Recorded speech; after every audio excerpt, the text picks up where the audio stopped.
Hi guys, Pete here from Ashton's Cars, and today I'm showing you around a 2015 Jaguar XE. This is a 2-litre diesel prestige model.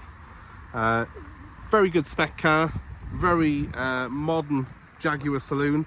I mean, it does look similar, I guess, to its big brother the XF, but I personally think these XEs are better proportioned cars.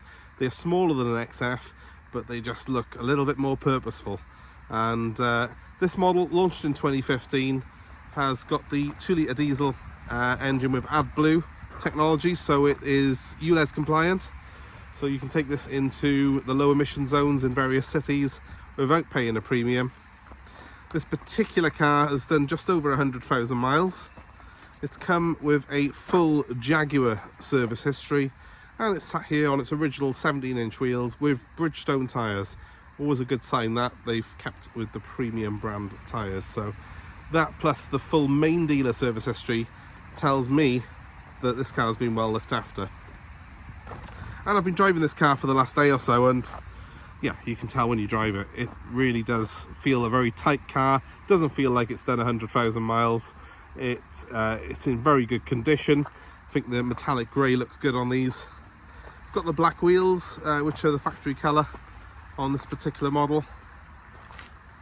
I'll just take you around it. Twin exhaust at the back there, which look quite sporty. It's 160 horsepower, this 2-litre diesel model. And that's enough to do 0 to 60 in about 8 seconds. It's good for about 140 miles an hour, this car.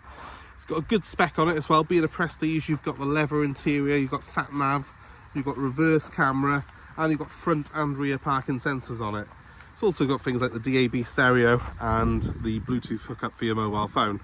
So it's got everything that you would possibly want in a small executive car, and I think these are really great value now. They're starting to come for, you know, a bit under 10 grand for a really nice spec XE, and it still looks to me a very fresh design. So great value for money, a lot of car for the money, and yeah, one that's environmentally friendly, pretty kind to your wallet as well, because it does 50 plus to the gallon, and it's also £20 a year, believe it or not, to tax this car. So best of both worlds really. You've got low running costs and stunning looks. So let's take you around it, let's show you the highlights of it. You'll excuse the fact I have been using it. It's got a couple of sort of bit of road dirt on the front bumper there, but it's a very clean car overall. I'm looking at it here, having done 100,000 miles. There's not really any marks or stone chips on that bonnet. That's very good when you think, you know, the Jaguar paint finish on it is very, very good, in fairness, to have withstood 100,000 miles and still look so fresh and clean. It's got the 17-inch wheels, this one has. I think they suit the car pretty well. They are finished in black. Obviously, there are various colour options that you could have selected when they were new, and we can even select the colour options for you if you wanted them painted silver. We've got a man who does that, but I think they look quite good in black. It probably doesn't do it justice on camera though, unfortunately. Always whenever I've got a car with dark wheels, it just looks like they don't really show up as well on camera. I like the fact that they've got some chrome trim on it though, traditional sort of Jaguar values there, with the chrome that runs down the sides, and then a nice flash of chrome on the front wing there, which looks quite sporty. Coming around to the back of the car, it's inoffensive, and I feel a little bit more together than the back end of the XF, which is its big brother, but you can still see that familiar Jaguar look on it. Overall, this car is very, very clean and tidy. There's not anything to really show you on it in terms of marks. There's a very light mark on this wing here, but we've got someone coming to do that. Overall, I just love the short tail design on it and that lovely long bonnet. That newer sort of face of Jaguar with those angular headlights, it does look quite aggressive. With this car in your rear view mirror, you can see that it does mean the business when it's behind you. It's quite a sporty looking thing really. So let's take you round the back to show you the boot. Well, the thing is with this, it's an electric boot on this car, so I'll just press the button by here and let the car do the rest for you. There's just over 450 litres of space back here. Quite a good size. If I was going to be critical, I would perhaps criticise the fact that it's not a completely even floor on it, and also the back seats on this car do not fold down, which is a little bit unusual. I don't know why Jaguar don't do that. On the plus side here we have the AdBlue. That's something that a chemical that you add every sort of few thousand miles. Essentially it's going to need a little bit of it, and that keeps its emissions low and means that you can take it into London and cities like Bristol without being penalised. Press the button by here and down she goes, and that's it all locked. You'll notice as well that I haven't actually got a key in my hand when I'm doing all this. This car is keyless. I've got a fob in my pocket, and the car does come with 2 remote fobs. So let's show you into the back. Lovely leather on this particular car. I do like the stitching. Looks classy.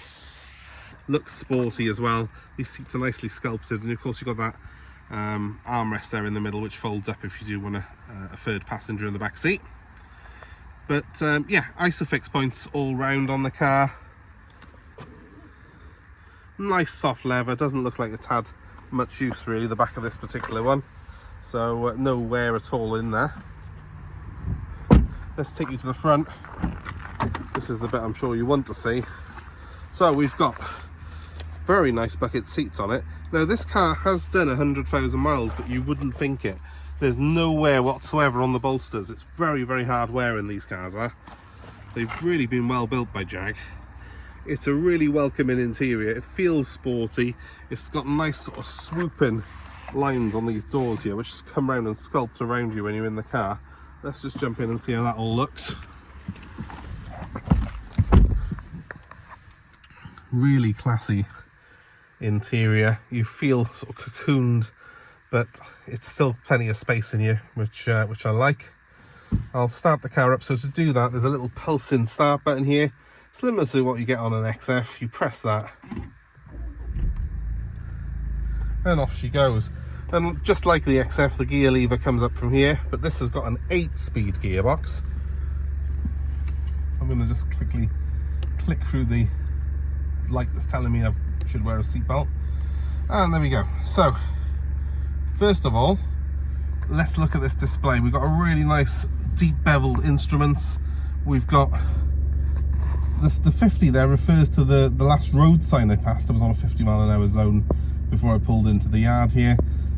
It tells you what the speed limit is on the road you're on currently.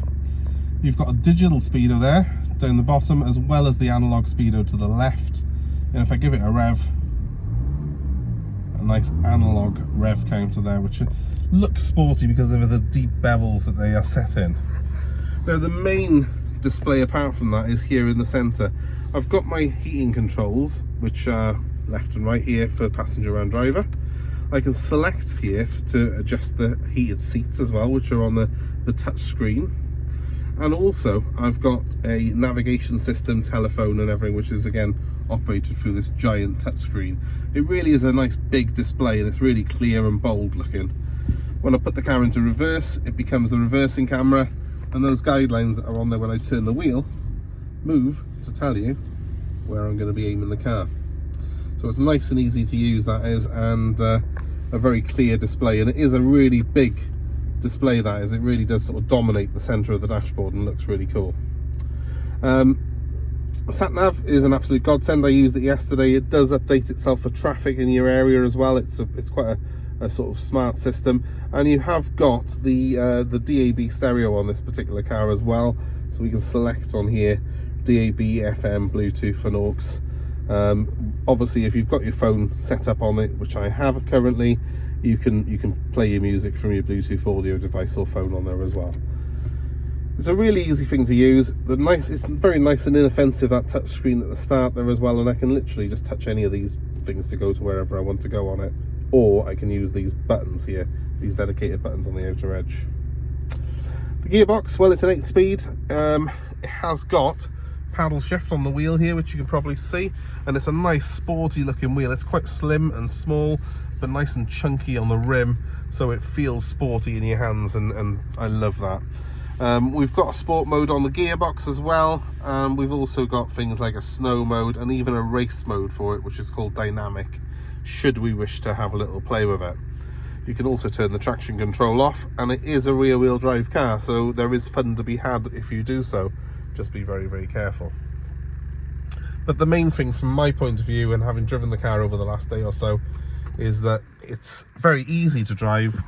It's got the cruise control and the speed limiter function on it, so it keeps you out of trouble. That is very handy, I find, on the dashboard as someone who does a lot of miles as well, that it tells you what the speed limit is where you are, because there's, you know, an increasing amount of speed cameras around, and here in Wales we've even got 20-mile-an-hour speed limits coming now, coming into force. So having a car like this with a speed limiter and cruise control on it that can deal with that is an absolute godsend and a license saver for some. Fit and finish in here, well, it's all really good. It's got the electric handbrake here, which is simple to use, cup holders there, and a nice high gloss piano black finish along with the sort of chrome trim, which gives the car a very, very classy feel. If you like a nice sporty feeling interior, you've certainly got it on this, but just because they're sporty doesn't mean they're not comfortable. These seats are very, very supportive, very comfy, and somewhere that I'd be more than happy to spend many, many hours driving down the motorway. So it's a big thumbs up from me in terms of the styling and the way this car drives. And I mean, I do feel that it's just achingly beautiful, this car. When you compare it to some of its rivals, even comparing it, I think, to the BMWs and the Audis, the Jaguar for me has got that edge when it comes to the styling. It's a sporty looking car, and of course it is rear wheel drive, which I do prefer in an executive car. Nothing against the Audis of this world, they make some fantastic machines, but I do love a rear wheel drive car, and the Jaguar has got that traditional rear wheel drive sporty feel, which also gives excellent comfort. So if you're interested in this car, she's available. She's done just over 100,000 miles, but she has got full Jaguar service history, and we're happy to take part exchange. We're happy to arrange delivery anywhere in the UK.